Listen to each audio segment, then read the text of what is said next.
आपको बताया था कि हम आपको यूपी ट्रिपल एस सी पेट के प्रैक्टिस पेपर सॉल्व कराएंगे।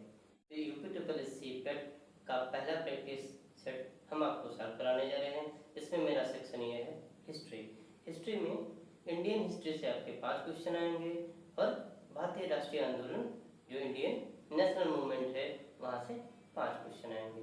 तो इसी क्रम में हम आपको हिस्ट्री के 10 क्वेश्चन आप सॉल्व कराएंगे बहुविकल्प के टाइप के। तो आइए पहला क्वेश्चन देखते हैं क्या है। पहले क्वेश्चन में हम देखते हैं कि मध्ययुगीन क्वेश्चन नंबर जो हमारा 1 है उसमें है मध्ययुगीन भारत में रुपया नामक सिक्का किस शासक ने चलाया था। विकल्प में आपका ये है हुमायूं, बी विकल्प में आपका अकबर है, सी में आपका जहांगीर है, डी में आपका शेरशाह है। तो बात होती है कि मध्ययुगीन भारत में रुपया नामक सिक्का, तो रुपया मध्यकालीन भारत में रुपया नामक सिक्का चलाया था शेरशाह सूरी ने। क्वेश्चन है प्रश्न संख्या 2, महमूद गजनवी का दरबारी इतिहासकार कौन था।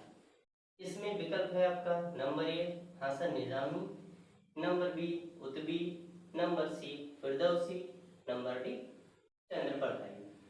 तो मोहम्मद गजनवी जो कि आपका 1000वीं सदी में भारत में आक्रमणकारी के रूप में आया हुआ था।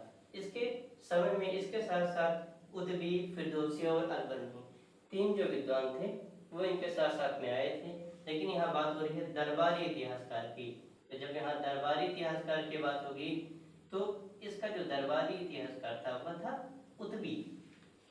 प्रश्न संख्या 3, प्राचीन पत्तन पुहार किसके तट पर स्थित था।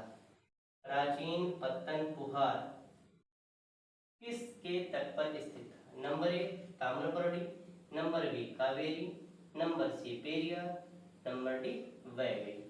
तो प्राचीन पत्तन पुहार, ये जो प्राचीन पत्तन है मतलब पोर्ट, आज के टाइम में इसको हम पोर्ट कहते हैं, बंदरगाह कहते हैं, ये कावेरी नदी के तट पर स्थित था। ये चोलकालीन बंदरगाह था।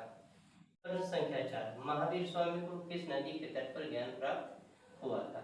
Number A Shodashikrita, Palashini, Ganga, Rishiparnika. तो सबसे पहले हम जान लेते हैं कि महावीर स्वामी का जन्म कब हुआ था।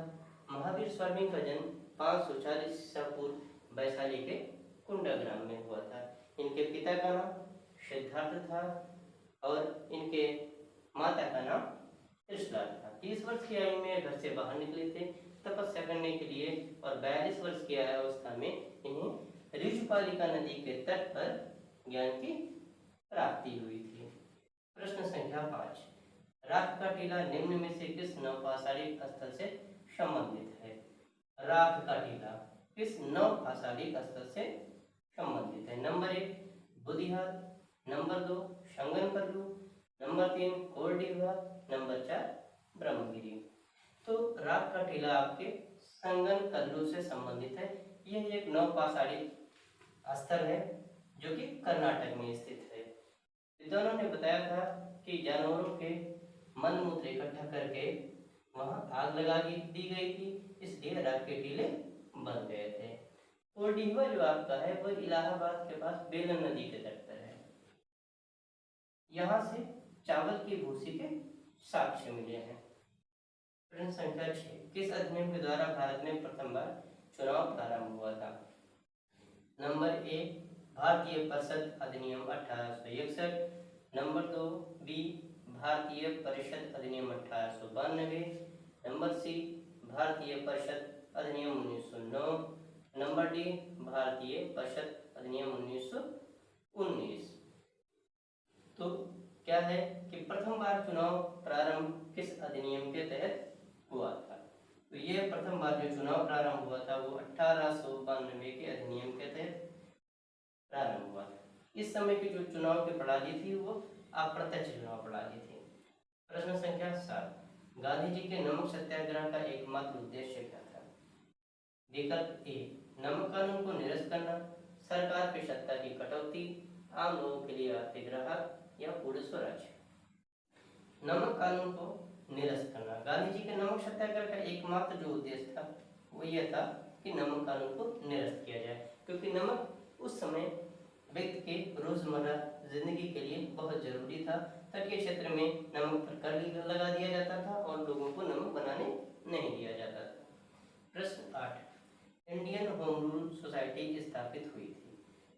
ए 1900 में, बी 1901 में, सी 1902 में, डी 1905 में।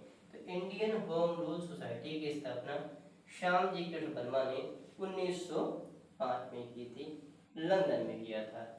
इसे हम इंडिया हाउस के नाम से भी जानते हैं।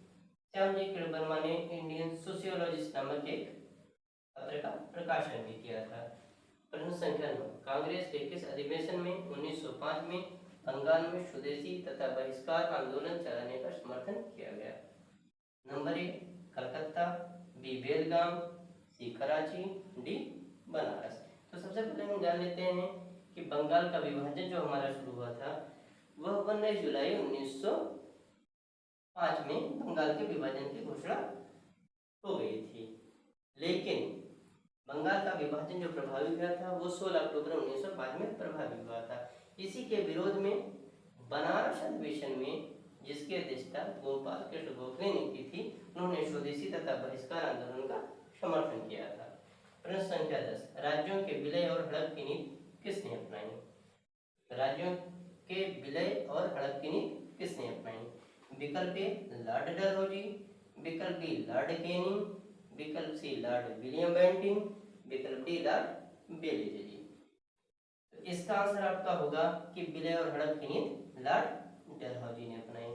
लॉर्ड डलहौजी ने उत्तराधिकार का एक नियम पारित किया था जिसमें कहा गया था कि किसी भी दत्तक पुत्र को उत्तराधिकारी नहीं माना जाएगा, अर्थात जो संतान विहीन है उसका राज्य का शासन जो है गवर्नर जनरल के अकॉर्डिंग या ब्रिटिश राज्य के अकॉर्डिंग चलाया जाएगा। इसलिए विलय और हड़प की नीति लॉर्ड डलहौजी ने पारित किया था। लॉर्ड कैनिंग जो आपके भारतीय स्वतंत्रता संघर्ष से संबंधित हैं।